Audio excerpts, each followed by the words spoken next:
Numéro 1. Le pays le plus sûr au monde. Le Moyen-Orient évoque souvent dans l'esprit de beaucoup d'images de guerre, de crises prolongées et d'une atmosphère politique tendue. Cependant, cette perception change rapidement lorsque l'on arrive à Oman, un pays qui offre une expérience totalement différente de ce que la plupart du monde imagine de cette région. Situé au cœur de l'une des zones les plus instables de la planète, Oman se vante d'un bilan rare avec un score de 0 sur l'indice mondial du terrorisme. La violence extrême y est presque inexistante. Au lieu de choisir un camp, Oman poursuit une politique de neutralité durable, maintenant des relations amicales avec toutes les parties, et est souvent qualifié de Suisse du Moyen-Orient. De nombreux touristes, avant de mettre les pieds dans des pays musulmans, ressentent une certaine appréhension face aux règles strictes de la vie sociale. Cependant, Oman offre une perspective très différente, grâce à l'influence de l'islam ibadite. Ce qui impressionne les visiteurs n'est pas la sévérité, mais l'incroyable hospitalité des habitants. À Oman, harceler ou offenser un étranger n'est pas seulement un acte illégal, mais est également perçu comme une atteinte à l'honneur de toute la famille. Ce mécanisme d'autorégulation, basé sur la fierté personnelle, a contribué à faire d'Oman le 5e pays le plus sûr au monde, où la gentillesse n'est pas seulement une politesse, mais aussi une valeur que la communauté préserve et respecte. Cependant, la sécurité d'Oman ne repose pas uniquement sur la convivialité de sa population. Un autre aspect important réside dans la manière dont ce pays s'attaque aux causes profondes de la criminalité. Grâce à des politiques de bien-être étendues, allant de l'aide au logement gratuite aux subventions financières pour les personnes à faible revenu, le gouvernement aide de nombreux citoyens à éviter de tomber dans la précarité. Lorsque les besoins fondamentaux sont garantis, les types de criminalité liés à la pauvreté ont également moins de chances d'apparaître. En 2026, Oman a été classé premier en Asie en matière de qualité de vie, prouvant que la stabilité d'une société est le plus efficacement construite lorsque les citoyens se sentent en sécurité dans leur existence. Cela dit, ne confondez pas la paix d'Oman avec une certaine laxisme en matière de sécurité. Le système juridique y fonctionne de manière assez discrète, mais réputé pour sa rigueur. La police royale d'Oman n'est pas omniprésente dans les rues pour donner une impression de surveillance constante, mais elle maintient néanmoins une efficacité très élevée dans la protection de l'ordre public. Les comportements perturbateurs, les atteintes à la sécurité ou les menaces à la stabilité du pays peuvent faire face à des sanctions très sévères. Numéro 2. Un pays obsédé par la propreté. L'image d'un pays du Moyen-Orient est souvent associée à un soleil ardent, à la poussière et à des terres arides qui s'étendent à perte de vue. Cependant, il suffit de passer un peu de temps à Oman pour réaliser que ce qui impressionne le plus n'est pas le désert ou le climat, mais le niveau de propreté omniprésent. Chaque jour, les Omanis se lavent les mains, le visage et nettoient leur corps jusqu'à 5 fois. Cela ne découle pas d'une obsession pour la propreté, mais d'une foi religieuse. La majorité de la population omanaise est musulmane et pratique des prières 5 fois par jour. Avant chaque prière, ils doivent effectuer un rituel de purification appelé wudu. Ce rituel exige que le corps soit toujours dans un état de propreté et de pureté avant d'entrer dans le moment de prière. Ainsi, l'hygiène personnelle est devenue une partie intégrante de la vie quotidienne. En entrant dans les mosquées d'Oman, on remarque facilement que les sols, les couloirs et les espaces communs sont toujours impeccables, bien rangés et presque dépourvus de toute trace de saleté. Pour les habitants, la propreté revêt une signification qui dépasse une simple habitude et est considérée comme une valeur intrinsèque à leur foi. Cet esprit se manifeste également dans la culture alimentaire. Les Omanis ont l'habitude de manger avec les mains, c'est pourquoi se laver soigneusement les mains avant et après les repas est une règle presque incontournable. Cependant, ils n'utilisent pas les deux mains de la même manière. Dans la culture islamique d'Oman, la main gauche est souvent associée aux activités d'hygiène personnelle. Donc, la main droite est utilisée pour manger, saluer et passer des objets afin de montrer du respect envers l'autre personne. En visitant une famille omanaise, vous remarquerez également que les chaussures sont toujours laissées à l'extérieur avant d'entrer, afin d'éviter d'apporter la saleté dans l'espace de vie. Les sols, les tapis et les espaces de vie sont nettoyés et lavés régulièrement, faisant partie intégrante du mode de vie quotidien. Les toilettes à Oman reflètent également très clairement la conception de la propreté des habitants. Au lieu d'utiliser du papier toilette, comme c'est courant dans de nombreux endroits du monde, la plupart des toilettes ici sont équipées de jets d'eau. Pour les Omanis, le nettoyage ne se limite pas à un simple essuyage. Il doit être effectué avec de l'eau pour atteindre une sensation de propreté complète. Même dans les villas modernes, l'hygiène et la vie privée sont prioritaires. Une maison avec 6 chambres à coucher est généralement accompagnée de 6 toilettes séparées pour chaque espace. En sortant de chez soi et en arpentant les rues, vous continuerez à rencontrer ce standard de propreté à l'échelle de la ville. Les routes, les trottoirs et les espaces publics sont toujours bien entretenus, et il est très rare de voir des déchets. Les équipes de nettoyage urbain travaillent régulièrement pour maintenir un paysage propre et agréable. Même dans les marchés de bétail, souvent associés à des odeurs désagréables et à des insectes dans de nombreux autres pays, il est rare de voir des mouches ou des conditions insalubres grâce aux réglementations et aux habitudes de propreté appliquées rigoureusement. Numéro 3, les femmes d'Oman, la beauté derrière le voile et les lois peu connues. À Oman, la façon de s'habiller des femmes en public est directement influencée par les règles de modestie de l'islam. Ces règlements sont appliqués de manière encore plus stricte dans les lieux sacrés tels que les mosquées. Les femmes sont tenues de couvrir leurs cheveux, leur cou, leurs bras jusqu'aux poignets et l'intégralité de leurs jambes jusqu'aux chevilles. Ainsi, l'image familière dans les rues d'Oman est celle de femmes portant l'abaya, un long manteau noir traditionnel associé à un hijab qui couvre les cheveux. Dans certains cas, elles peuvent également porter un voile ou un niqab pour cacher leur visage. Cependant, cela ne signifie pas que le style vestimentaire des femmes omanaises se limite à des teintes monotones. Lors des festivals, des mariages ou dans des espaces privés, elles choisissent souvent des tenues colorées, ornées de motifs brodés complexes, reflétant la riche culture du Moyen-Orient. Lorsque la majeure partie du visage et du corps est couverte à l'extérieur, les yeux deviennent le point focal du visage des femmes omanaises. C'est pourquoi beaucoup d'entre elles ont l'habitude d'utiliser le kohl, un type de crayon pour les yeux traditionnels qui existe depuis longtemps dans la région. Ce cosmétique est largement utilisé au Moyen-Orient depuis des milliers d'années et demeure aujourd'hui une partie intégrante de la beauté culturelle locale. Ce produit cosmétique rend les yeux plus profonds, plus nets et crée une allure très particulière. Dans une culture où le regard est l'une des rares beautés pouvant être exprimée en public, le kohl est devenu un outil de beauté associé à l'image de nombreuses femmes omanaises. Derrière cette apparence discrète se cache un système de règles concernant le mariage et la famille, construit selon des principes assez stricts pour les femmes. Pour qu'un mariage soit reconnu légalement, la femme doit obtenir l'accord d'un tuteur masculin de la famille, tel que son père, son grand-père, son frère ou un oncle. Cependant, les femmes de 18 ans et plus ont le droit de demander au tribunal d'examiner leur situation si le tuteur refuse le mariage sans raison valable. Dans la vie familiale, la loi stipule que l'épouse a la responsabilité de s'occuper de son mari et de lui obéir, tandis que le mari a l'obligation de protéger et de subvenir aux besoins financiers de la famille. Les règles concernant le divorce diffèrent également entre les hommes et les femmes. Les hommes peuvent initier le divorce, tandis que les femmes doivent généralement prouver des motifs acceptés par la loi ou choisir la forme de khula, c'est A, dire offrir une compensation financière pour obtenir l'accord de leur mari pour mettre fin au mariage.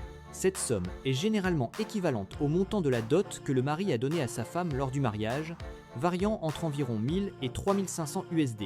Selon le code pénal omanais, les femmes ne sont pas autorisées à avorter, même en cas de grossesse résultant d'une agression.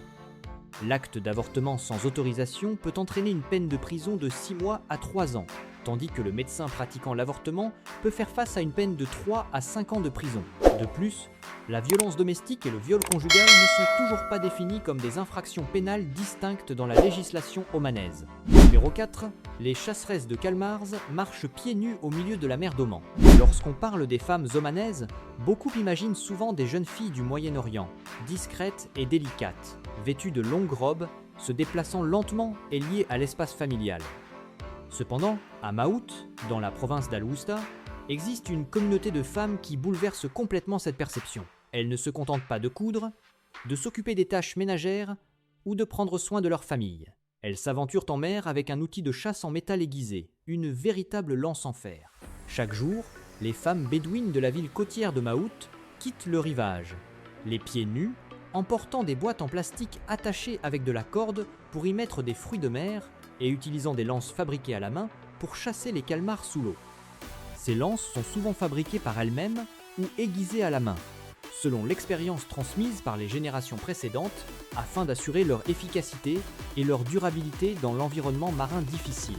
Pas de bateau, pas de filet de pêche, pas de machine pour les aider. Juste l'immensité de la mer, le soleil, le vent fort et des compétences transmises de mère en fille à travers les âges. À première vue, ce tableau ressemble à une scène d'un film sur des guerrières des océans. Mais c'est en réalité la vie quotidienne de près de 400 femmes pêcheuses bédouines dans cette région côtière. Il est remarquable de noter que cette activité de pêche est presque exclusivement féminine, tandis que les hommes y participent rarement. Dans de nombreux endroits, la mer est souvent associée au travail des hommes. Mais à Maout, ce sont les femmes qui descendent directement dans l'eau, affrontent les vagues et ramènent les fruits de mer à terre. Bien que ce travail soit lié au soleil, au vent et à la dure labeur, les femmes bédouines conservent leur féminité et leur discrétion caractéristique de la culture islamique. Elles portent souvent des vêtements traditionnels même en mer, et certaines d'entre elles se peignent encore les ongles en rouge ou en noir avant de commencer leur travail. L'image de ces mains soigneusement entretenues, mais tenant fermement une lance dans les eaux marines, crée un contraste saisissant entre la beauté délicate et la force du travail réel. Cependant, cette méthode de pêche à la lance est en train de perdre son importance dans la vie moderne. Alors qu'Oman investit massivement dans des flottes de pêche industrielles et des activités de pêche en haute mer, la plupart des nouvelles opportunités économiques se tournent vers la main-d'œuvre masculine. Pendant ce temps, les femmes pêcheuses de Mahou continuent de s'accrocher à leurs lances en fer, à leurs boîtes en plastique et à leurs pieds nus, comme pour préserver une partie de la mémoire du travail traditionnel de cette région maritime. Numéro 5. L'essor des femmes. Imaginez un marché animé et grouillant de vie, où les rires et les négociations résonnent en continu, mais où aucun homme n'est présent. Même les clients masculins peuvent se voir refuser l'entrée à la porte. Ce n'est pas une hypothèse, mais la réalité du souk al-Harim, ou le marché des dames, situé dans la ville d'Ibra. Chaque mercredi, ce marché devient un espace entièrement dédié aux femmes. Elles sont à la fois vendeuses, acheteuses et décisionnaires de toutes les activités qui s'y déroulent. L'atmosphère y est à la fois dynamique et ouverte, avec des échanges de marchandises allant de tissus colorés, de magnifiques abayas brodés à la main, jusqu'à des encens diffusant des parfums caractéristiques. Ce n'est pas seulement un lieu de commerce, mais aussi un espace où les femmes peuvent exprimer leur confiance en elles, leurs compétences commerciales et établir des connexions sociales, ce qu'elles ont rarement l'occasion de faire dans leur vie quotidienne. Cependant, pour atteindre le rôle et la confiance qu'elles possèdent aujourd'hui, les femmes omanaises ont traversé un long processus de transformation, marqué par de nombreuses restrictions dans le passé. Avant 1970, la société omanaise était presque complètement fermée. À cette époque, les femmes n'avaient pratiquement pas accès aux activités commerciales extérieures, à l'éducation et avaient très peu d'opportunités de construire leur propre carrière. Le taux d'alphabétisation des femmes à cette période était extrêmement bas, presque nul. Les changements ont commencé à se manifester de manière significative sous le règne du défunt sultan Qaboos. À partir de cette période, les femmes omanaises ont progressivement évolué d'un rôle principalement domestique vers une participation accrue dans les domaines social et public. Elles ont été reconnues comme une partie essentielle du développement national. Passant d'une situation où elles n'avaient presque aucune chance d'étudier, aujourd'hui, les femmes représentent plus de 50% des étudiants dans les universités. Elles ont la liberté de choisir leur filière d'études, y compris dans des domaines qui étaient autrefois considérés comme réservés aux hommes, tels que l'ingénierie et les sciences. Dans le secteur du travail, les femmes jouent également un rôle significatif, notamment dans le domaine de la santé, où elles représentent environ 49% des médecins et 87% des infirmières. Oman consacre même le 17 octobre de chaque année pour honorer les contributions des femmes au développement du pays. De plus, Oman s'est distingué en devenant l'un des premiers pays de la région du Golfe à nommer une femme ambassadrice et à accorder le droit de vote aux femmes dès 1994, bien avant de nombreux pays voisins. Sur le plan légal, les femmes ont le droit de posséder des biens, y compris des terres, et bénéficient d'une garantie d'égalité salariale avec les hommes dans de nombreux domaines. Aujourd'hui, les femmes omanaises sont de plus en plus présentes dans la vie sociale, que ce soit dans les domaines académiques, de la santé, de la diplomatie ou de l'économie, créant ainsi une image différente des préjugés souvent associés à cette région. Numéro 6. Deux villages anciens oubliés par le temps à Oman. S'il existe un endroit à Oman où l'on a l'impression de pénétrer dans un monde oublié depuis des décennies, c'est bien Wadi Bani Habib. Ce village, niché au cœur des montagnes Hajar, fait partie du célèbre plateau de Jebel Akdar, connu pour son terrain escarpé et ses paysages rocheux caractéristiques. De loin, les maisons anciennes et en ruine qui s'accrochent à flanc de montagne donnent l'impression qu'elles n'ont pas été construites, mais qu'elles se sont formées directement à partir des pierres et de la terre environnante. Ce qui est remarquable, c'est que cet endroit n'a pas été ravagé par la guerre ou les catastrophes naturelles. L'absence d'habitants a commencé dans les années 1970, lorsque le pays a entamé sa modernisation. Les villageois ont progressivement quitté le vieux village pour s'installer dans des zones plus basses de la vallée, où se trouvent des maisons neuves, des commodités modernes et des infrastructures plus accessibles. Cette désolation confère à Wadi Bani Habib un attrait particulier. Les maisons en terre et en pierre conservent les traces d'une vie passée. Des murs épais aux niches profondes, en passant par les plafonds renforcés avec des branches. Certains espaces gardent encore des motifs peints à la main, désormais fanés par le temps, ainsi que des portes en bois finement sculptées, empreintes d'un style traditionnel. En se tenant au milieu de ces constructions, on ressent clairement que les habitants semblent à peine être partis, tandis que leurs souvenirs restent accrochés à chaque couche de murs anciens. Il est intéressant de noter que bien qu'il n'y ait plus de résidents, les jardins de fruits environnants continuent d'être entretenus régulièrement par les habitants des environs. Les maisons peuvent avoir été abandonnées, mais la terre est toujours cultivée comme un vestige vivant de la région. En quittant Wadi Bani Habib, le voyage se poursuit vers Birkat Al-Mouz, un village souvent qualifié de forteresse de boue ancienne. Ce lieu impressionne par son architecture en terre crue superposée. Les constructions sont faites de briques de boue mélangées à de la paille, empilées selon le relief de la colline, formant un ensemble architectural homogène, semblable à d'énormes maquettes en argile. De loin, l'ensemble du village semble presque se fondre dans la couleur grisâtre des montagnes Al-Hajar, rendant la frontière entre l'architecture et la nature difficile à discerner. Sur ce fond terreux, les portes en bois omanaises finement sculptées, ornées de couleurs vives comme le vert, le rouge et le jaune, se démarquent. Cependant, la valeur la plus exceptionnelle de Birkat Al-Mouz ne réside pas dans son architecture, mais dans son ancien système d'irrigation. Le village abrite le Falaj Al-Khatmin, l'un des systèmes afflages les plus emblématiques d'Oman, reconnu par l'UNESCO comme patrimoine mondial. Ce n'est pas simplement une œuvre d'irrigation, mais un témoignage du savoir-faire technique des anciens Omanais dans l'exploitation des ressources en eau. Ils ont su tirer parti de la gravité pour acheminer l'eau des sources de montagne vers les habitations à travers. Fait remarquable, l'eau du système Falaj est suffisamment claire pour permettre d'apercevoir de petits poissons nageant dans le courant. Grâce à ce système Falaj, Birkat Al-Mouz est devenue une oasis verdoyante au milieu des montagnes arides.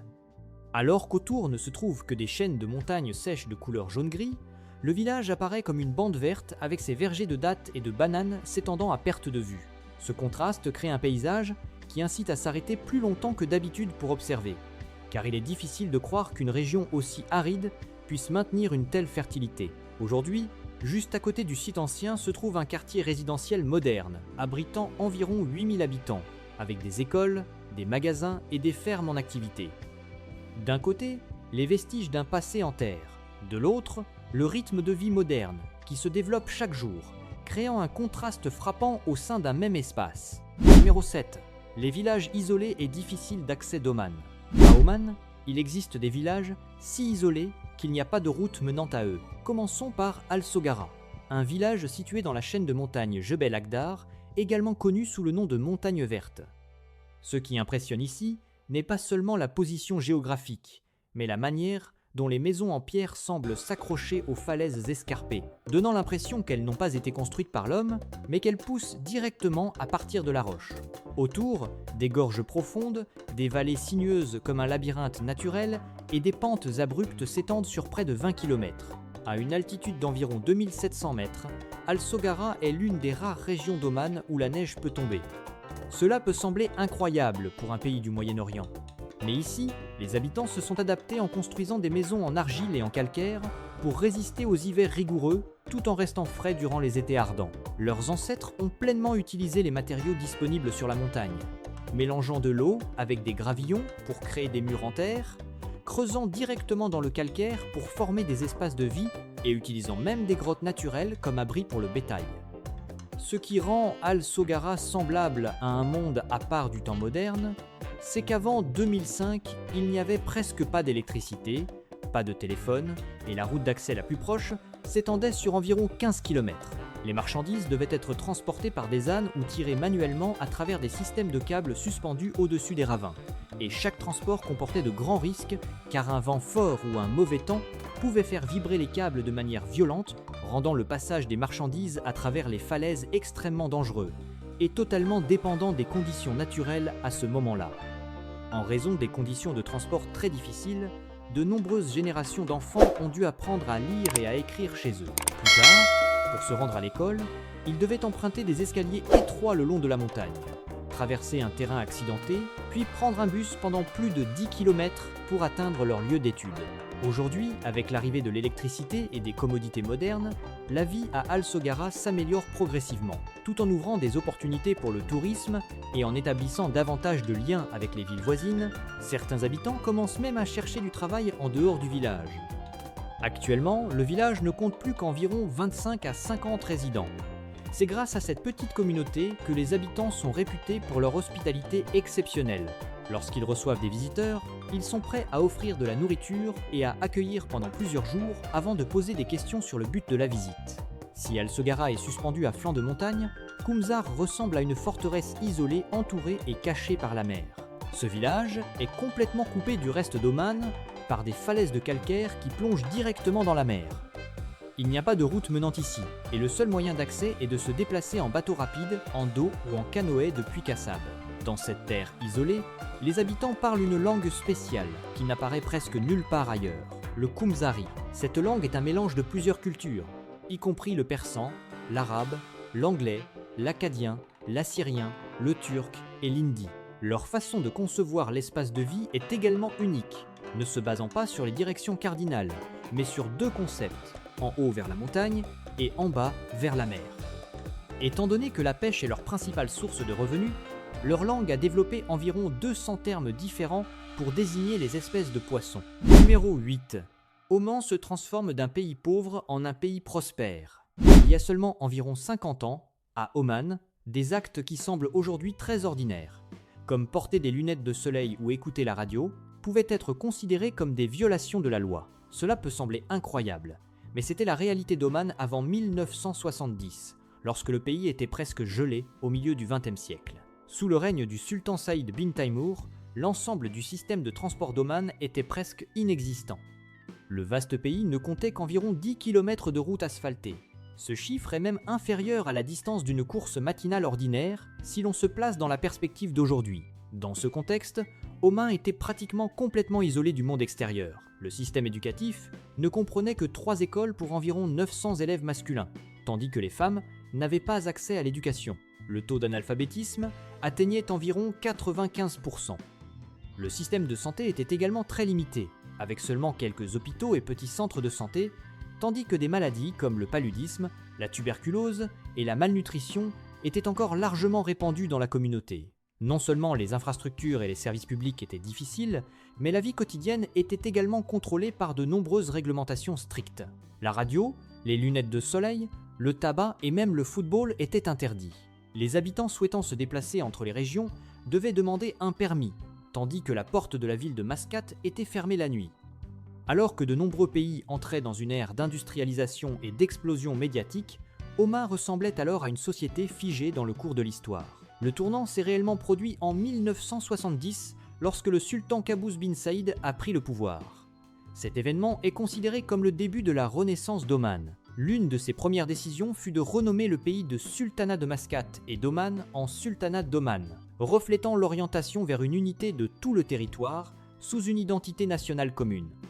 À partir de ce moment, Oman a commencé à s'ouvrir au monde, rejoignant des organisations internationales telles que les Nations Unies et la Ligue arabe, tout en poursuivant une politique étrangère particulière fondée sur les principes de neutralité et d'équilibre des relations. Cette approche a permis à Oman de devenir un pont important dans de nombreux processus de négociations sensibles, allant des questions entre les États-Unis et l'Iran au conflit au Yémen. Le changement le plus évident se trouve dans la vie des citoyens.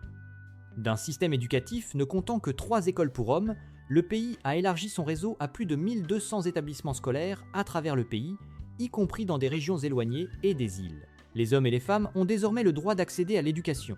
Le taux d'alphabétisation a ensuite fortement augmenté, se rapprochant d'un niveau de scolarisation universel. Dans le domaine de la santé, Oman a développé un système de soins de santé moderne, se classant au 8e rang mondial en matière de qualité des soins de santé publique après environ 40 ans de réformes. Les infrastructures de transport ont également connu une transformation complète. Passant de seulement 10 km de routes asphaltées, le réseau routier s'est étendu jusqu'aux montagnes et aux zones reculées, reliant des communautés qui étaient autrefois isolées. On peut imaginer qu'auparavant, se déplacer entre les régions ressemblait à une expédition. Mais après les réformes, le pays a été reconnecté par un réseau de transport cohérent. Après le décès du sultan Qaboos en 2020, le sultan Haytham bin Tariq a poursuivi l'orientation de développement du pays à travers la vision 2040. Oman vise à réduire sa dépendance au pétrole, tout en promouvant des secteurs tels que le tourisme, la logistique, la production, la pêche et l'exploitation minière. D'ici 2024, le secteur économique non pétrolier devrait représenter environ 55% du PIB, témoignant d'un changement notable dans la structure économique. D'un pays qui était presque en dehors des courants mondiaux, Oman s'est transformé en l'un des exemples de transition les plus remarquables de la région du Moyen-Orient. Numéro 9, Mascate, une capitale qui n'a pas besoin de gratte-ciel pour faire lever les yeux. La capitale de Mascate, à Oman, ne suit pas le chemin du développement ostentatoire comme de nombreuses villes de la région, telles que Dubaï ou Abu Dhabi. Cette ville apparaît comme un joyau blanc, paisiblement nichée entre la mer Bleue et les chaînes de montagnes calcaires. Elle n'est ni bruyante ni pressée, mais plus on l'observe, plus on perçoit une élégance unique. Il est remarquable que Mascate ne présente pas seulement l'apparence d'une métropole moderne, mais ressemble également à une forteresse historique placée au cœur de l'espace maritime de la mer d'Arabie. Le vieux Mascate, ou le quartier historique de Mascate, conserve encore des murs d'enceinte solides et des portes emblématiques du temps, comme Bab al-Waljat et Al-Bab al-Kabir. En franchissant ces portes, on n'a pas l'impression d'entrer dans un quartier touristique, mais plutôt de découvrir un fragment de plusieurs siècles passés. Ce qui rend Mascate différente, c'est la manière dont la ville se préserve face à la modernisation. Ce n'est pas par hasard qu'elle est surnommée la ville blanche. La plupart des bâtiments sont peints dans des teintes douces telles que le blanc, le beige, le jaune crème ou le brun clair, afin de s'harmoniser avec les couleurs des montagnes, du sable et de la lumière naturelle. La ville ne compte presque pas de gratte-ciel en verre, et la plupart des constructions sont limitées en hauteur, ne dépassant pas environ 10 étages, pour maintenir l'harmonie avec le paysage environnant. Ainsi, Mascate donne l'impression d'être habilement intégrée à la nature plutôt que de la dominer. L'architecture ici est d'une élégance sobre et raffinée.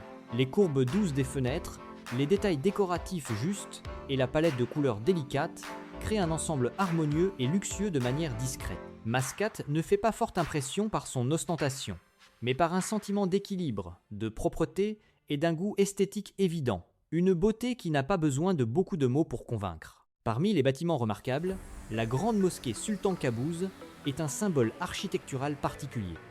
Construite en grès indien et en marbre blanc, elle abrite un immense lustre en cristal Swarovski pesant environ 8 à 10 tonnes, ainsi qu'un tapis persan tissé à la main pesant jusqu'à 21 tonnes qui a été reconnu comme l'un des plus grands tapis du monde. Pour ceux qui souhaitent ressentir une Mascate plus vivante, le marché de Mutra est un arrêt incontournable. Les ruelles ici sont imprégnées des odeurs d'encens, de bois de santal, d'épices et de l'éclat argenté des objets artisanaux traditionnels. Pendant ce temps, l'Opéra Royal de Mascate représente un autre aspect de la ville, où tradition et modernité coexistent dans un espace artistique de haut niveau. Pour clore le voyage au cœur de la ville, le palais Al-Alam, avec ses colonnes bleu-vert et or, se dresse comme un point d'orgue royal au milieu de l'architecture blanche prédominante. Mascate n'a pas besoin de gratte-ciel pour faire impression. Son attrait réside dans la manière dont cette ville a su conserver son calme, son ancienneté et son harmonie, créant ainsi une capitale où la beauté ne réside pas dans la hauteur, mais dans l'équilibre. Numéro 10, la terre de l'or blanc, l'encens. La terre de l'or blanc est Oman, un pays connu depuis plus de 5000 ans dans le monde ancien, grâce à un produit particulier, l'encens frankincense. Cette résine aromatique est extraite de l'arbre Boswellia sacra, et les habitants locaux l'appellent or blanc, car dans l'histoire, sa valeur a parfois été comparée, voire surpassée, à celle de l'or véritable. L'encens pousse principalement à l'état sauvage dans le sud d'Oman, en particulier dans la région de Dhofar, avec pour centre la ville de Salalah. Ce qui est intéressant, c'est que cette région brise complètement l'image familière de la péninsule arabique. Alors que la majeure partie de la région est un désert chaud et sec, Salalah connaît la saison des vents Kharef, apportant pluie, brouillard et une végétation luxuriante recouvrant les collines. Ces conditions climatiques rares créent un environnement idéal pour la croissance de l'encens, formant un écosystème si particulier que les routes commerciales liées à l'encens à Oman ont été reconnues par l'UNESCO comme un site du patrimoine mondial sous le nom de terre de l'encens. Historiquement, l'encens n'a pas été simplement une matière aromatique. Il a été un produit précieux, transporté à travers des routes commerciales à travers le désert, allant vers l'Égypte ancienne, la Grèce, Rome, puis s'étendant vers l'Inde et la Chine.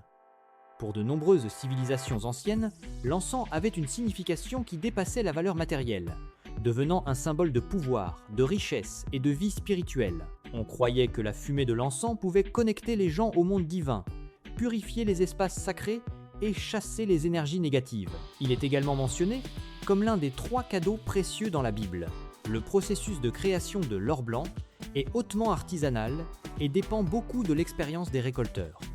Ils incisent légèrement le tronc de l'arbre pour que la résine blanche commence à s'écouler, puis la laissent sécher naturellement sur l'écorce ou la collectent pour la faire sécher jusqu'à ce qu'elle se cristallise en morceaux durs.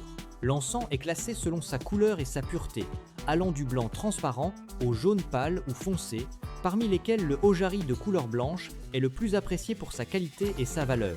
Aujourd'hui, l'encens d'Oman conserve une place particulière dans la vie et l'économie.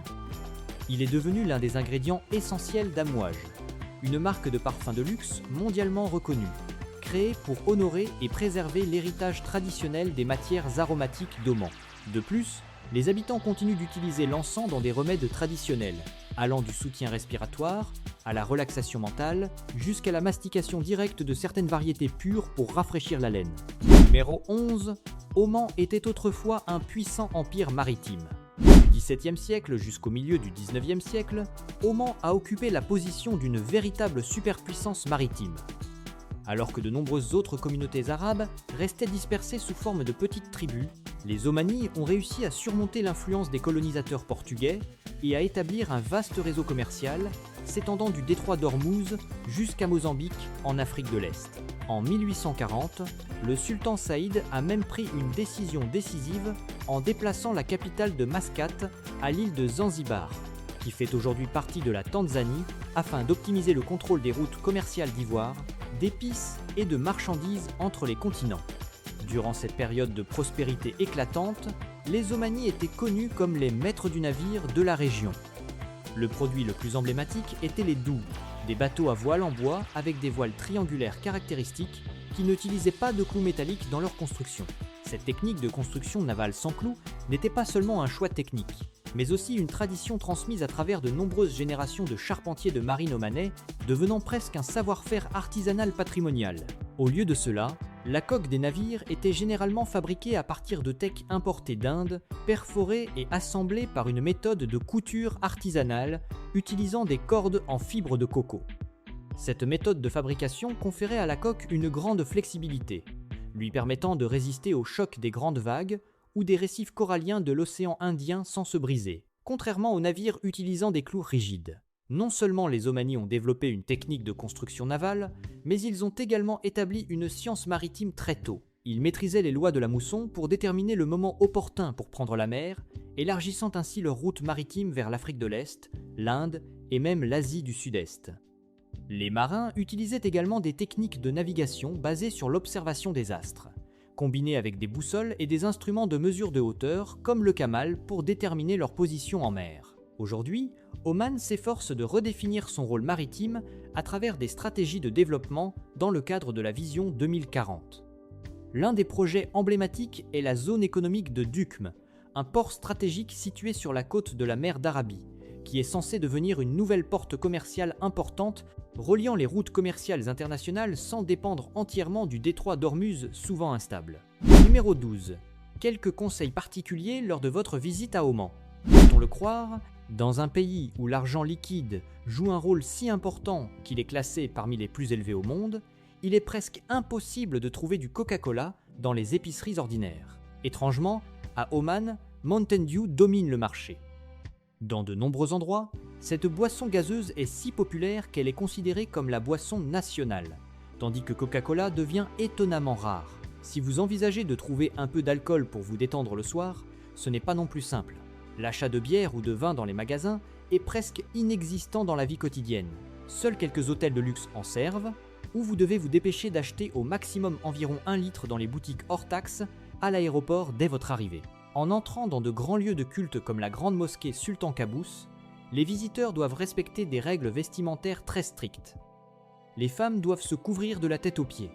Leurs vêtements ne doivent pas être transparents, et elles doivent obligatoirement couvrir leurs cheveux, leur cou et leur poitrine. Les hommes ne sont pas en reste, les shorts et les débardeurs ne sont pas acceptés, il est préférable de porter des vêtements appropriés comme des pantalons longs et des chemises à manches. Concernant la monnaie, le rial omanais fait partie des devises les plus précieuses au monde. Cela surprend de nombreux voyageurs lorsque les montants apparemment modestes sur les factures correspondent à une valeur assez élevée lors de la conversion. En arrivant à Oman, il est souvent plus pratique d'apporter des USD ou des euros à échanger, surtout à l'aéroport ou dans les bureaux de change. Malgré de nombreuses réglementations strictes, Oman est considéré comme l'un des pays les plus sûrs de la région, avec un faible taux de criminalité et un risque de terrorisme très bas. Les voyageurs peuvent se déplacer assez librement, mais il est toujours conseillé de suivre des règles de base, comme fermer la porte de sa chambre et veiller à la sécurité de ses biens personnels. Le plus grand défi lors d'un voyage à Oman réside dans la météo.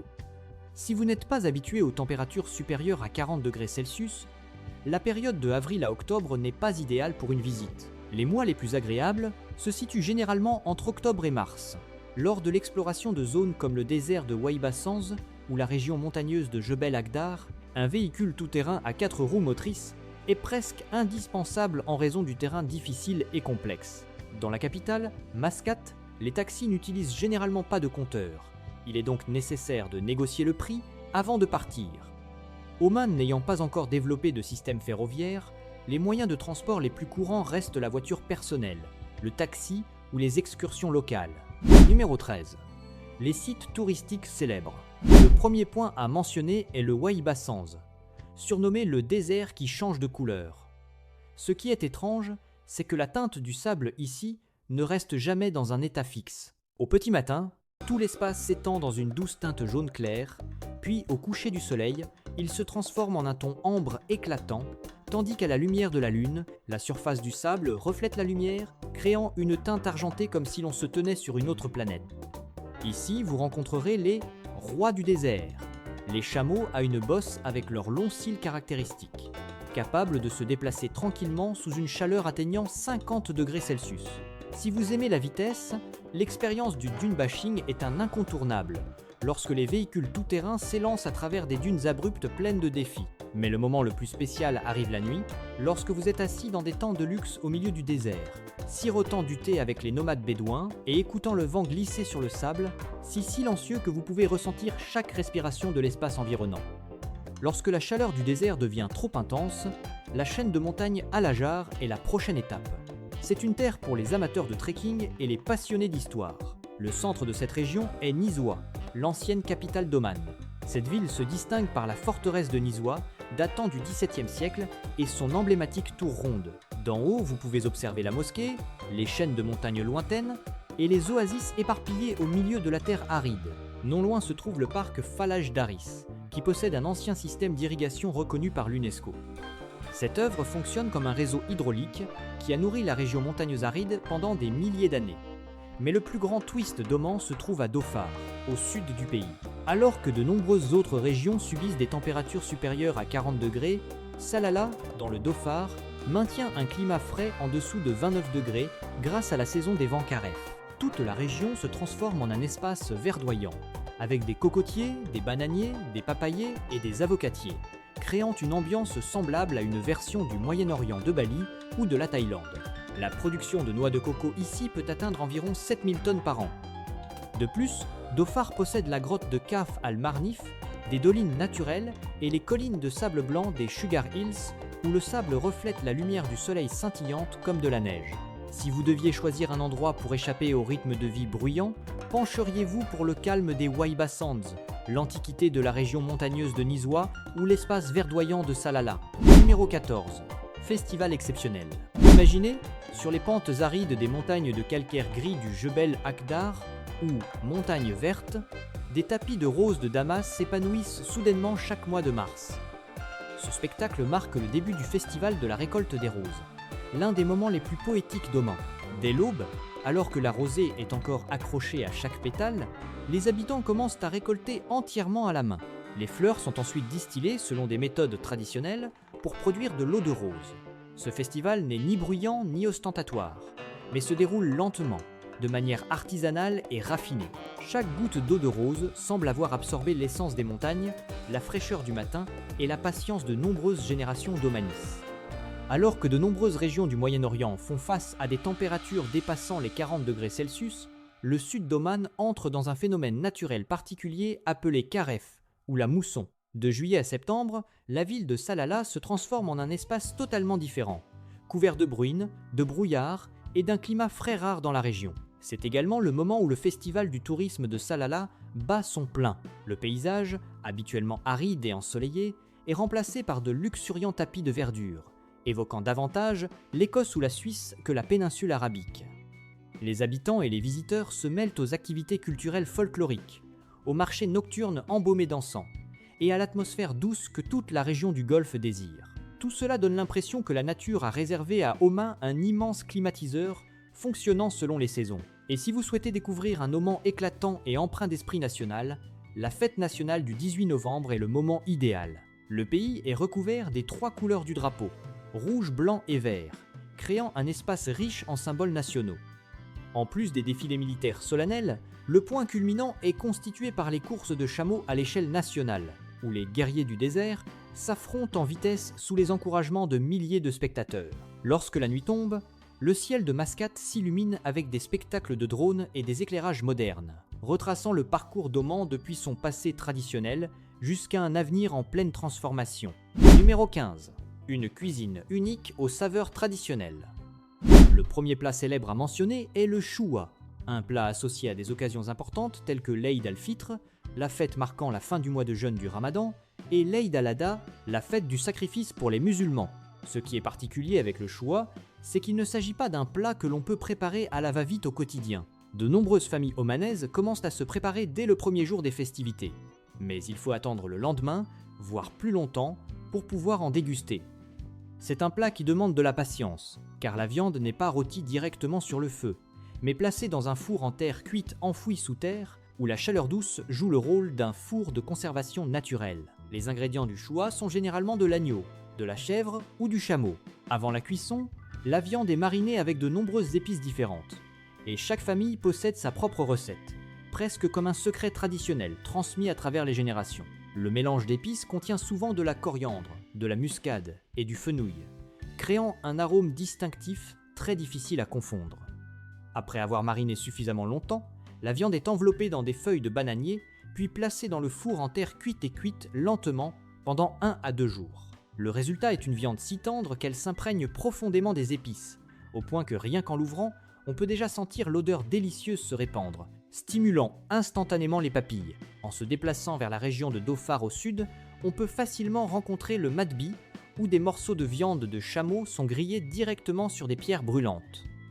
La chaleur des pierres permet à l'extérieur de devenir légèrement croustillant et doré, tandis que l'intérieur de la viande conserve son juteux et la saveur riche de la fumée et des épices. Lors des mariages, le plat qui apparaît le plus souvent est le majibous. Dans la langue locale, ce nom évoque des notions de connexion ou de fiançailles, reflétant parfaitement l'esprit du plat lors des grandes célébrations. C'est un plat de riz au safran d'un jaune éclatant, parfumé à la cardamome, souvent cuisiné avec de la viande rouge ou du poulet, créant une saveur à la fois riche et chaleureuse, semblable à une bénédiction que l'hôte adresse à ses invités. Un point intéressant dans la cuisine omanaise est l'utilisation du requin dans certains plats traditionnels.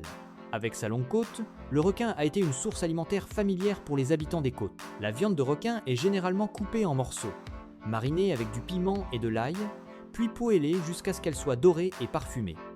Il existe également une salade de requin séché, où le requin fumé est mélangé avec du jus de citron, créant une saveur acide caractéristique que les habitants apprécient beaucoup car ils croient qu'elle met en valeur le goût de la mer de manière plus prononcée. Ainsi, nous avons terminé notre exploration des 15 faits incroyables sur Oman. J'espère que ce que nous avons partagé vous a permis d'avoir une perspective nouvelle et plus profonde sur ce pays merveilleux. Si vous avez trouvé la vidéo utile, n'hésitez pas à aimer, à vous abonner et à activer la cloche pour ne pas manquer nos prochaines aventures.